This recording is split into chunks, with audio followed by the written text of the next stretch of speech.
બને તો આપોઆપ એક રાષ્ટ્રીય ચેતના ડેવલપ થશે અને લોકો સ્વતંત્રતા મેળવવા માટે તૈયાર થશે.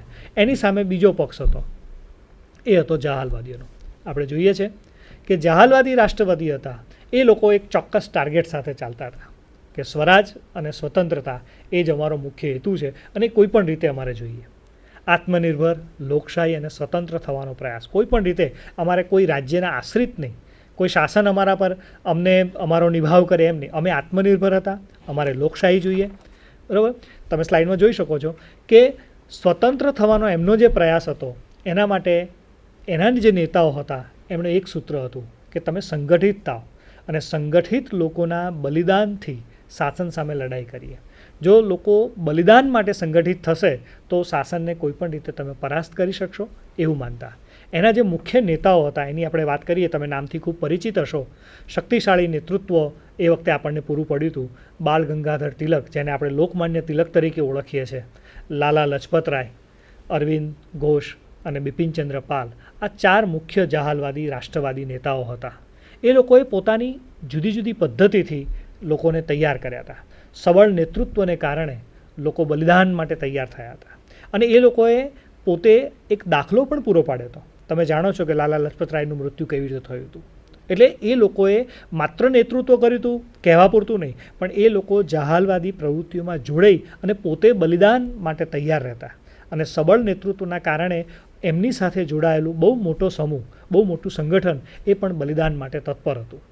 જનશક્તિ એ રાજનીતિને પોતાના હાથમાં લે એવું એ લોકો માનતા હતા કે જો સમગ્ર પ્રજા એકત્રિત થશે, સમગ્ર રાષ્ટ્ર જો એક થશે તો આપોઆપ એ રાજનીતિને જે પોતાના હાથમાં લેશે તો સ્વતંત્રતા અને આપણને કોઈ પણ રીતે આપણે પરાસ્ત થઈ શકીશું નહીં. પણ જહાલવાદી નીતિ અને મવાળવાદી નીતિ, આ બંને જણાની જે પદ્ધતિ હતી એ જુદી હતી. અંગ્રેજો જે પ્રમાણે એમની નીતિ રીતિ હતી એના કારણે જહાલવાદી જે રાષ્ટ્રવાદીઓ હતા એ લાંબો સમય ટકી શક્યા નહીં અને એના કારણે આપણા જે રાષ્ટ્રીય નેતાઓને જે ભોગવો તમે સ્લાઇડમાં જોઈ શકો છો કે જહાલવાદી રાષ્ટ્રીયવાદીઓનું જે સ્વદેશી આંદોલન હતું એ કેવી રીતનું હતું. શરૂઆતમાં એમણે તબક્કાવાર શરૂઆત કરી કે ભાઈ આપણે કોઈ પણ શાસનનો વિરોધ કરવો હોય તો કઈ રીતે કરીશું. તો બંગાળના ભાગલા જ્યારે પડ્યા ત્યારે એમણે એક કારણ એવું આપ્યું હતું કે ભાઈ વહીવટની સરળતા ખાતર આપણે બંગાળના ભાગલા પાડીએ છીએ. પણ વાસ્તવમાં વાત એ હતી કે હિન્દુ અને મુસ્લિમોના વિસ્તારને અલગ કરી અને ફૂટ પાડવાની વાત. એ બંગાળના ભાગલાથી સ્વદેશી આંદોલનની શરૂઆત થઈ. તમામ પ્રકારની પરદેશી વસ્તુઓનો બહિષ્કાર કરવામાં આવ્યો. દેશમાં ઉત્પાદિત વસ્તુઓનો જ વપરાશ કરવો એવો આગ્રહ રાખવામાં આવ્યો. સરકારી શાળા, કોલેજ, ન્યાયાલયનો બહિષ્કાર કરવામાં આવ્યો. સ્વશાસન અને સ્વરાજ્યના ઉદ્દેશને જ સાથે રાખી અને લોકોએ ચાલવાનું હતું. વિદ્યાર્થીઓ, સ્ત્રીઓ અને મજૂરોનો આ આખી જ લડતમાં આ સ્વદેશી આંદોલન છે એની અંદર આ 3 મોટા સમૂહોનો એમને સાથ મળ્યો. ખેડૂતો કરતાં એ વખતે શિક્ષિત વિદ્યાર્થીઓ, કારીગરો અને ખાસ કરીને આપણને નવાઈ લાગશે કે એ વખતે સ્ત્રીઓ પણ આ આંદોલનમાં, સ્વદેશી આંદોલનમાં જોડાઈ હતી. ઘણી બધી જગ્યાએ વસ્ત્રોની હોળી કરવામાં આવી હતી. ઘણી બધી જગ્યાએ સ્વદેશી વસ્તુઓને જ અપનાવવાની આખી હિમાયત અને લોકોએ સ્વીકારી લીધું હતું. બહુ મોટો સમૂહ અને બહુ મોટો વર્ગ એ આને સ્વીકારીને ચાલતો હતો. આ આંદોલન સફળતાની ચોક્કસ સીમાઓ સુધી પહોંચી ગયું હતું. બધા જ લોકોએ અંગ્રેજી શિક્ષણનો વિરોધ કર્યો હતો, અંગ્રેજી કાયદાઓનો શિસ્તબદ્ધ રીતે વિરોધ કર્યો હતો. કોઈ ન્યાયાલયોમાં જવા તૈયાર નહોતું, બરાબર, કોઈ શાળા કોલેજોમાં જવા તૈયાર નહોતું. એટલે વિદ્યાર્થીઓ, મજૂરો અને મહિલાઓ આ ત્રણેયનો સહકાર મળ્યો. એના કારણે આ આંદોલન વધારે શક્તિશાળી રીતે આગળ ચાલવા લાગ્યું હતું. સ્વદેશી આંદોલન એની ચોક્કસ સીમાઓ લાંઘે એ પહેલાં કેવી પરિસ્થિતિ નિર્માણ થઈ તમે જુઓ છો કે આ આંદોલન ચોક્કસ રીતે નિષ્ફળ બનાવવા આવ્યું. જ્યાં કોઈ પણ જગ્યાએ સરકારી વસ્તુઓનો સ્વીકાર નહોતો થતો તો અંગ્રેજ સૈનિકો દ્વારા સરકારી દમન કરી અને એને દબાવી દેવામાં આવતું. સભા અને સરઘસ પર પ્રતિબંધ મૂકી દેવામાં આવ્યો. કેટલાય એવા નેતાઓ અને જે પ્રતિનિધિત્વ કરતા હતા પ્રજાનું એવા લોકોને દેશ નિકાલ કરવામાં આવ્યો. વિદ્યાર્થીઓને મારી નાખવામાં આવ્યા, એમને મારવામાં આવ્યા. જવાળવાદી અને માવળાવાદી, હિન્દુ અને મુસ્લિમ એમ બધાને જુદા કરવાનો પ્રયાસ એ આપ જાણો છો કે અંગ્રેજો ભાગલા પાડો અને લોકોને વિખવાદ કરાવવાની અંદર એ લોકો ખૂબ કુનેહ ધરાવતા હતા. એટલે જે નરમપંથીઓ હતા અને ઉગ્રપંથી હતા એ નેતાઓને અંદરો અંદર લડાવતા. હિન્દુ અને મુસ્લિમોને જુદી જુદી રીતે એ લોકો પ્રેરણા પૂરી પાડતા કે તમે એક નથી. એટલે એ રીતે આ આંદોલનને નિષ્ફળ બનાવવાનો એ લોકોએ પ્રયાસ કર્યો. પણ સ્વદેશી આંદોલનનું નિષ્ફળ રહી, એ દમનથી એ અટકી ગઈ, બંધ રહી. પણ એનું પરિણામ શું આવ્યું? સરકાર ચળવળ દબાવવામાં સફળ રહી. લોકમાન્ય તિલકને કેદ કરવામાં આવ્યા. બિપિનચંદ્ર પાલ અને અરવિંદ ઘોષની રાજકારણમાંથી નિવૃત્તિ થઈ. લાલા લજપતરાયની વિદાય થઈ. એટલે મિત્રો, આપ જાણો છો કે આ બધી જ વસ્તુઓ એકસાથે પ્રસરી અને વિકસી હતી. સામાજિક ધાર્મિક સુધારણા અને સાંસ્કૃતિક નવજાગૃતિ. મિત્રો, આ રાષ્ટ્રની અંદર જ્યારે સામાજિક આર્થિક સુધારણાની વાત આવે, સામાજિક સુધારાની વાત આવે, ત્યારે જે કેટલાક નામો છે, જ્યારે રાષ્ટ્રીય આંદોલનો થયા હતા ત્યારે આ નામોને આપણે કઈ રીતે ભૂલી શકીએ? રાજારામ મોહન રાય, ઈશ્વરચંદ્ર વિદ્યાસાગર, કેશવચંદ્ર સેન, સૈયદ અહમદ ખાન, ગોપાલહરી દેશમુખ, જ્યોતિબા ફૂલે, સ્વામી દયાનંદ સરસ્વતી, ન્યાયમૂર્તિ રાનડે, રામકૃષ્ણ પરમહંસ, વીરેશ લિંગમ, નારાયણ ગુરુ, વિવેકાનંદ, ઈવી રામસ્વામી, નાયકર, આંબેડકર અને ગાંધીજી.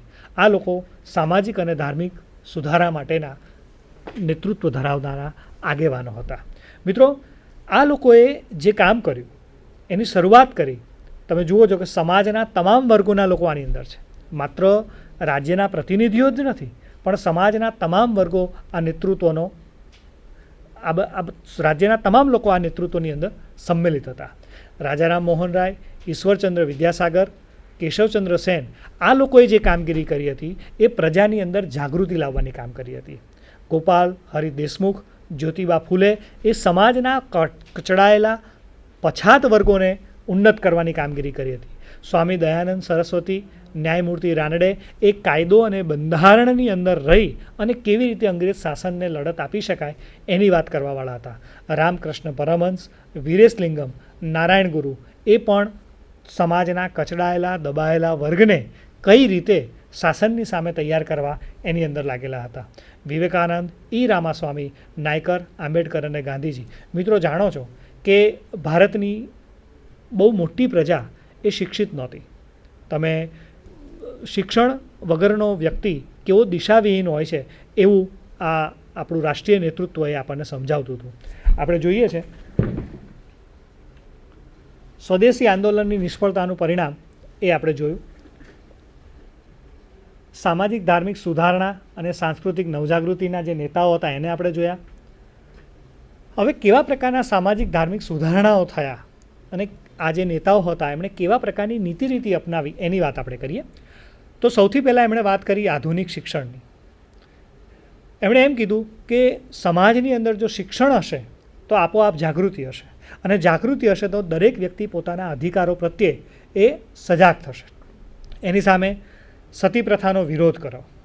રાજારામ મોહન રાય, આપ જાણો છો કે 1829ની અંદર સતી પ્રથા વિરોધી કાયદો કરાવવામાં એનો બહુ મોટો ફાળો છે. એટલે સમાજના જે કુરિવાજો છે એને દૂર કરવાની પહેલ કરવામાં આવી. બહુપત્ની અને બહુપતિ પ્રથાનો વિરોધ હતો. સમાજની અંદર ખાસ કરીને બંગાળની અંદર બહુપત્ની પ્રથા પ્રચલિત હતી અને સમાજનો, ભારતીય સમાજના જે અનુસૂચિત જનજાતિ જેને અત્યારે આપણે ઓળખીએ આદિવાસીઓની અંદર બહુપતિ પ્રથા હતી. આ બહુપત્ની અને બહુપતિ પ્રથાનો વિરોધ કરવામાં આવ્યો. સ્ત્રી શિક્ષણની હિમાયત કરવામાં આવી. સ્ત્રીઓ જો શિક્ષિત થશે, સામાજિક આંદોલનની અંદર સ્ત્રીઓની ભૂમિકા જોઈ અને રાષ્ટ્રીય નેતાઓને લાગ્યું કે સ્ત્રીઓ જો સાથે હશે, સ્ત્રીઓ જો શિક્ષિત હશે તો રાષ્ટ્રવાદી ચળવળ એ વધારે સારી રીતે થઈ શકશે. એટલે સ્ત્રી શિક્ષણની હિમાયત થઈ. સ્ત્રીને પૈતૃક સંપત્તિમાં ભાગ આપવો, સ્ત્રીને પૈતૃક સંપત્તિમાં ભાગ આપવાની આખી પહેલ શરૂ કરવામાં આવી. અસમાનતા, કુરિવાજ અને અસ્પૃશ્યતા નાબૂદીના પ્રયાસ થયા. ધાર્મિક સત્તાનો અને અંધવિશ્વાસનો વિરોધ થયો. માનવતાવાદ, લોકજાગૃતિ અને સત્યાગ્રહ એવી પ્રવૃત્તિઓને આગળ વધારવામાં આવી. મિત્રો, સામાજિક ધાર્મિક સુધારણાની જે આ કારણો છે એને કેવી રીતે કાર્યાન્વિત કરવા, સામાજિક ધાર્મિક સુધારણા માટે કઈ કાર્યપદ્ધતિ અપનાવી, તો આધુનિક શિક્ષણ, આધુનિક હિન્દી ભાષાઓનો વિકાસ, ભારતીય શાળા કોલેજોની સ્થાપના કરવી, છાપખાનાઓ વિકસાવવા, પરિચયાત્મક પુસ્તકો, પત્રિકાઓ, સમાચાર પત્રો, કાવ્યો, નાટકો, નિબંધો, ગીત સંગીત, ચિત્રકલા અને ચલચિત્રનો ઉપયોગ. આ બધા જ માધ્યમો દ્વારા તમે રાષ્ટ્ર સુધી પહોંચી શકો છો, રાષ્ટ્રના સામાન્ય વર્ગ સુધી પહોંચી શકો છો, પ્રજાના હૃદય સુધી તમે પહોંચી શકો છો. એ માટે સામાજિક સાંસ્કૃતિક સુધારકોએ તમામ આંદોલનની અંદર કોઈપણ પ્રકારના હિંસાત્મક પગલાં લીધા સિવાય અંગ્રેજી શાસનને બંધારણની મર્યાદામાં રહી અને કઈ રીતે લઈ જવા એની વાત આ સામાજિક આર્થિક ધાર્મિક સુધારકોએ કરી હતી. મિત્રો, આ બધા જ લોકોએ જે ચળવળ ચલાવી, જે આંદોલન ચલાવ્યું, એની અસર એ આપણને સ્વતંત્ર ભારત તરફ લઈ જાય છે. ગાંધીજી ભારતમાં આવ્યા એ પહેલાંની આખી એક પરિસ્થિતિનું નિર્માણ થઈ ગયું હતું. હવે હું મારા મિત્ર આનંદભાઈને કહું કે એના પછી જે ભારતીય રાષ્ટ્રીય આંદોલન ભાગ 2ની ચર્ચા કરવાની છે એ વિશે આનંદભાઈ વાત કરશે. નૈનેશભાઈ, ખૂબ સરસ એક આખી જે પૂર્વ ભૂમિકા આપણને રચી આપી અને ભારતીય રાષ્ટ્રીય આંદોલનના સંદર્ભમાં નૈનેશભાઈએ જે સરસ મજાની વાત કરી 1857ના વિપ્લવ અને એ વિપ્લવની સાથે સાથે એના જે કારણો, શા માટે વિપ્લવ નિષ્ફળ ગયો, વિપ્લવમાં બુદ્ધિજીવીઓનો કેવા પ્રકારનો સાથ હતો, બુદ્ધિજીવીઓ શા માટે એનાથી અળગા રહ્યા, એમના માનસપટ ઉપર કેવા પ્રકારની વિપ્લવની અસર હતી અને એની સાથે સાથે એમણે જે કોંગ્રેસનું અધિવેશનની વાત કરી, જહાલવાદી અને મવાલવાદી એ બંને નેતૃત્વની આપણી સમક્ષ એક આખી ચર્ચા મૂકી અને સાથે સાથે જે કોઈ પણ સમાજ સુધારકો હતા એ સમાજ સુધારકોએ પણ કેવી રીતે આખી ક્રાંતિની અંદર જોડાયા એની એક બહુ સરસ રજૂઆત આપણી સમક્ષ એમણે મૂકી. મિત્રો, જ્યારે પણ આંદોલનની શરૂઆત થાય છે, જ્યારે પણ સ્વતંત્રતાની જે એક આખી, આ તો બહુ જ લાંબી એક સફર છે, એક યાત્રા છે અને 2 ભાગની અંદર આપણે આ પુસ્તકના સંદર્ભમાં સમજી રહ્યા છીએ અને જોયું આપણે પહેલા પ્રકરણના સંદર્ભમાં પણ આપણે એ વાત સમજ્યા કે એક વ્યાપાર કરવાના ઈરાદાથી આવેલી ઈસ્ટ ઇન્ડિયા કંપની કેવી રીતે ધીમે ધીમે ભારતની અંદર પોતાનું શાસન મજબૂત કરવા લાગી અને એના સંદર્ભમાં એક કેવો લોકજુવાળ ભારતમાં ઊભો થયો. કારણ કે કેટલા બધા લોકોનું એક સાથે આની અંદરનું જોડાણ હતું. ત્યારે આપણે જે સ્વતંત્ર ભારતનું પ્રભાત છે એ જોઈ શક્યા છીએ, સ્વતંત્ર ભારતનો સૂર્ય છે એ જોઈ શક્યા છીએ. એટલે એક આખી સરસ બાબત અહીંયા આગળ આપણે આના સંદર્ભમાં સમજ્યા છીએ અને એમાં પણ સમાજ સુધારકોના સંદર્ભમાં પણ રાજા રામમોહન રાય 1772થી 1833નો સમયગાળો અને એમાં પણ ભારતની અંદર જે કંઈ પણ એમણે જે પ્રયાસો કર્યા, બ્રિટિશરોનું ભારતમાં આગમન થયું અને બ્રિટિશરોએ જે એક બાબત આપી એની અંદર સૌથી વધારે જે કંઈ પણ નૈનેશભાઈ આપની સમક્ષ પરિસ્થિતિ મૂકી કે સમાજ સુધારણાની પણ એક સ્થિતિ એ સમયમાં પણ ધ્યાન ખેંચે તેવી હતી. કારણ કે ભારતમાં અસ્પૃશ્યતા, જ્ઞાતિવાદ, આખો જે છે જ્ઞાતિવાદ, આ બધા જે કંઈ પણ અંધશ્રદ્ધા, વહેમો અને સતી પ્રથા જેવો કુરિવાજ ભારતની અંદર ખૂબ પ્રચલિત હતો. બાળકીને દૂધ પીતી કરવાના રિવાજ છે, સતી પ્રથાનો રિવાજ છે, અસ્પૃશ્યતા જેવી બાબત છે, એ બધી સમસ્યાઓ પણ હતી. તો એની સાથે સાથે પણ આ કે રાષ્ટ્રીય આંદોલનમાં જ્યારે જેમ જેમ લોકો જોડાતા ગયા એમ કેટલીક બાબતોની અંદરની જાગૃતિ પણ આવતી ગઈ, કેટલાક કાયદાઓ પણ સરસ મજાના અમલમાં આવતા ગયા અને એને લીધે આ બધી બાબતો સૌથી વધારે મહત્ત્વપૂર્ણ બનતી આપણને જોવા મળે છે.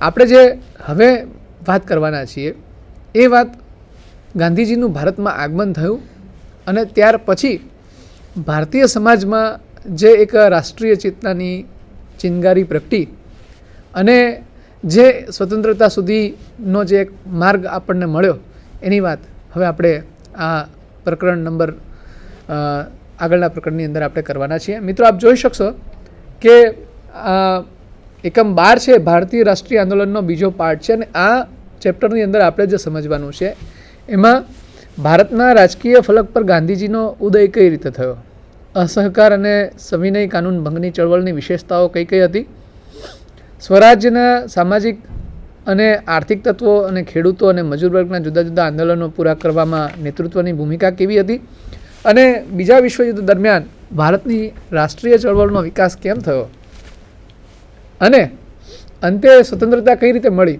આ બધા ઘણા બધા મુદ્દાઓ આના સંદર્ભમાં બહુ મહત્ત્વના બને છે, મહત્ત્વપૂર્ણ થાય છે. તો આપણે શરૂઆત છે એના સંદર્ભમાં જે નૈનેશભાઈ એક પૂર્વ ભૂમિકા આપી અને રાજા રામમોહન રાયથી ગાંધી સુધીની વાત, એટલે ગાંધીજી એ કોટિક્રમમાં અત્યારે આપણે અંતિમ ચરણમાં એક એવા લીડરશિપ, એક એવું નેતૃત્વ ભારતને મળે છે કે જેના નેતૃત્વ હેઠળ એક આંદોલન એવું થયું કે જે ભારતને સ્વતંત્રતા સુધી દોરી ગયું. ગાંધીજી ભારતમાં આવ્યા એ પહેલાં એ સમયની જે એક સ્થિતિ છે એમાં પ્રથમ વિશ્વયુદ્ધ થયું અને એમાં પ્રથમ વિશ્વયુદ્ધના સંદર્ભમાં બ્રિટન, ફ્રાન્સ અને અમેરિકાએ એવું જાહેર કર્યું કે વિશ્વયુદ્ધ લોકતંત્રની રક્ષા અને રાષ્ટ્રના સ્વનિર્ભરના અધિકાર માટે લડાયું હતું. અને એને કારણે આ એક વિશ્વયુદ્ધની જે એક પ્રસ્થાપિત એને કરવું હતું કે વિશ્વયુદ્ધ થયું તો કદાચ બરાબર થયું છે અને કદાચ એ લડાયું તો એની શા માટે લડાયું એની એક સ્પષ્ટતા બ્રિટન, ફ્રાન્સ અને અમેરિકાના નેતાઓ આપણને આપે છે કે એ લોકતંત્રની રક્ષા અને રાષ્ટ્રના સ્વનિર્ભરના અધિકાર માટે લડાયું હતું.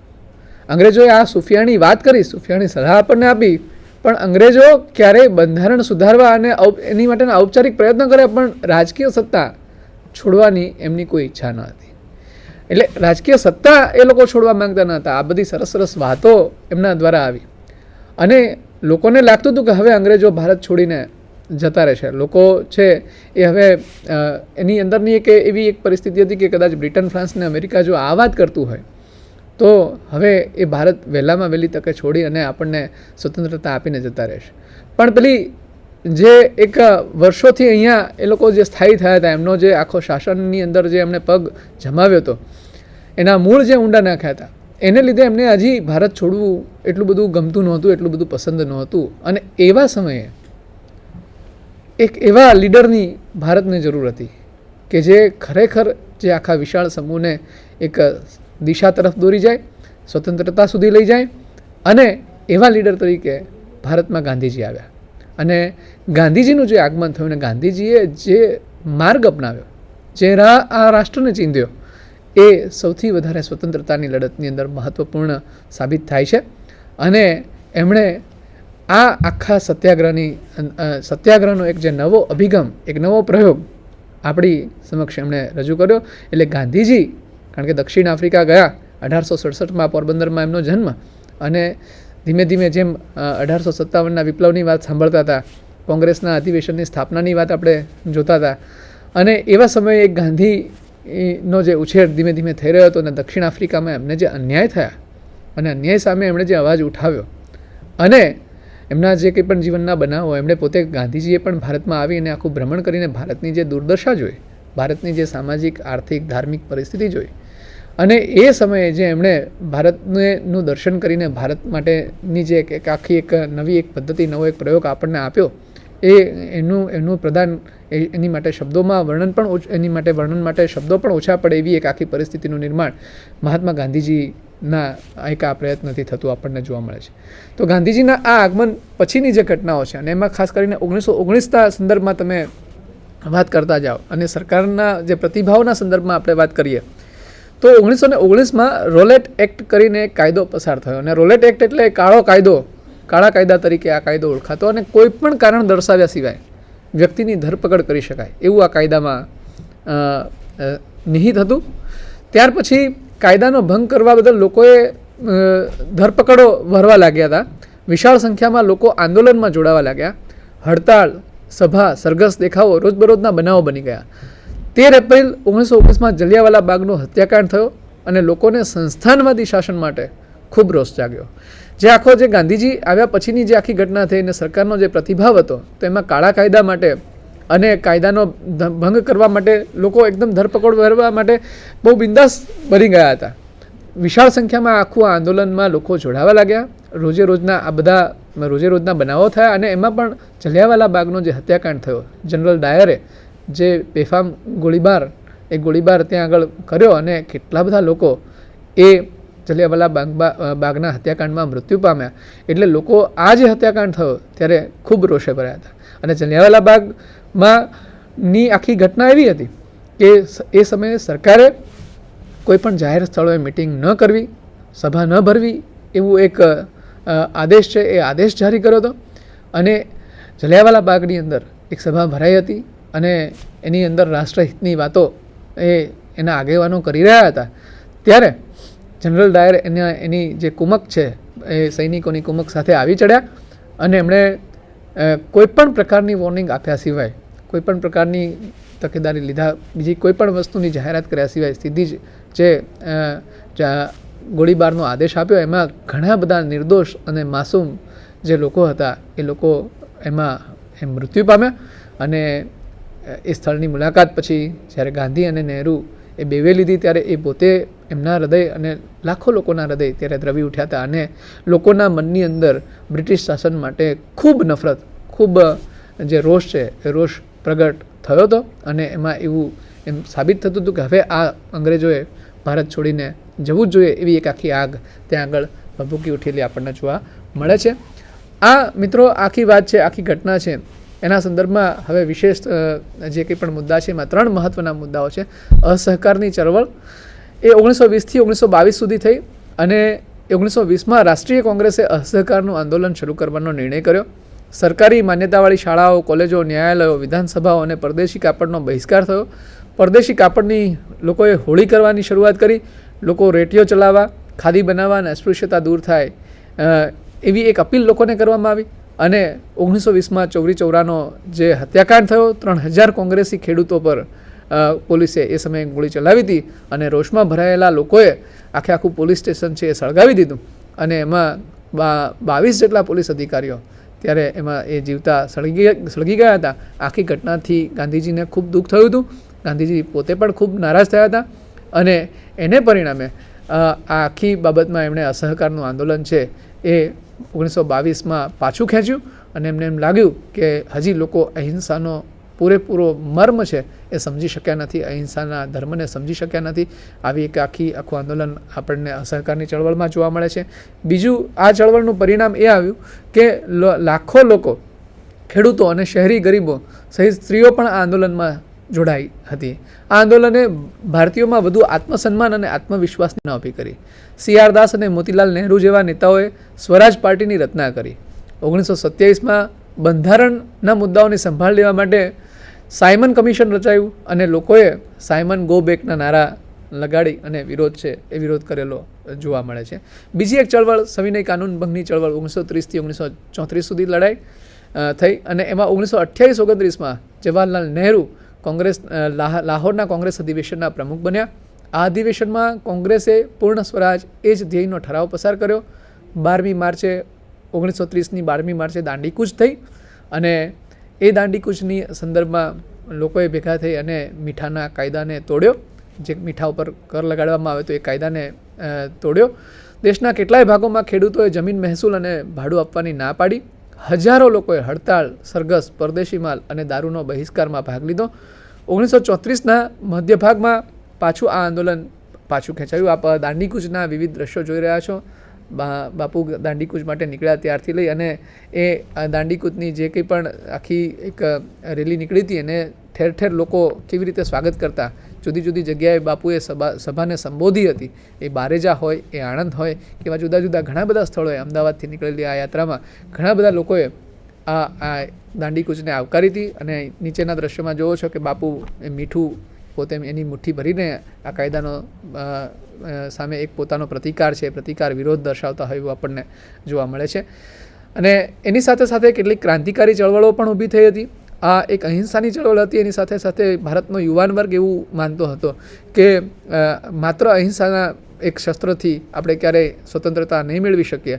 અને જ્યારે સ્વદેશી ચળવળ અને અસહકારનું આંદોલન પાછું ખેંચાયું ત્યારે એનામાંથી બીજી એક ચળવળ, ક્રાંતિકારી ચળવળ ઊભી થઈ. યુવાન પેઢીને આ રાજકીય સંગઠનોના કાર્ય પર શંકા પેદા થઈ. એમણે સરકારી કચેરીઓ, અધિકારીઓ પ્રત્યે હિંસાત્મક વલણ દાખવ્યું. 1924માં હિન્દુસ્તાન રિપબ્લિકન એસોસિએશનની સ્થાપનાથી ક્રાંતિકારી આંદોલનને સંગઠિત સ્વરૂપ પ્રાપ્ત થયું. 1920માં ભગતસિંહ, રાજગુરુ, રામપ્રસાદ બિસ્મિલ, સુખદેવ અને બટુકેશ્વર દત્ત ક્રાંતિકારી પ્રવૃત્તિ માટેના અગ્રણી કાર્યકર્તા હતા. અને આ ચળવળમાં દૂરંદેશીપણાનો અભાવ હતો, પરંતુ એમનો રાષ્ટ્રીય પ્રેમ છે એ રાષ્ટ્રીય પ્રેમ અતૂટ અને જગવિખ્યાત હતો. મિત્રો, આટલી વાત આપણે આ સંદર્ભમાં જોઈ. અસહકારની ચળવળ અને ક્રાંતિકારી ચળવળ આ બે મહત્ત્વના મુદ્દાઓ પણ આના સંદર્ભમાં છે.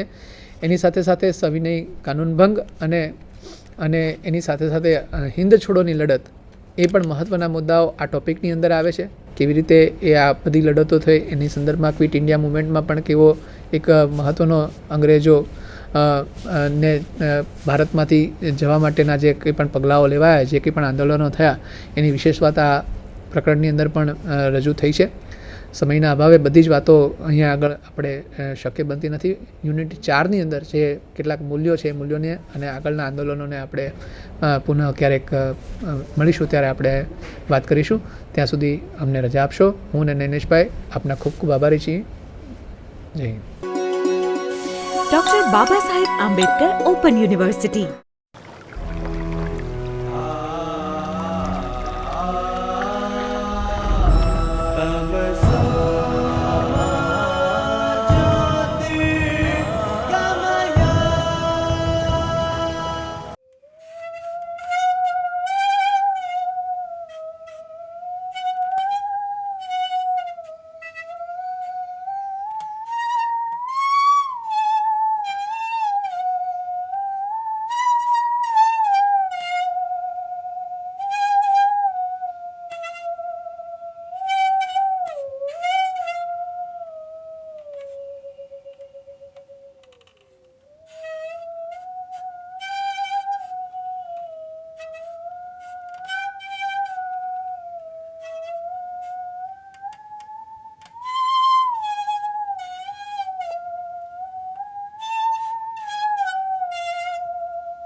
તમે ઘણા બધા મ્યુઝિકલ ઇન્સ્ટ્રુમેન્ટ જોયા હશે.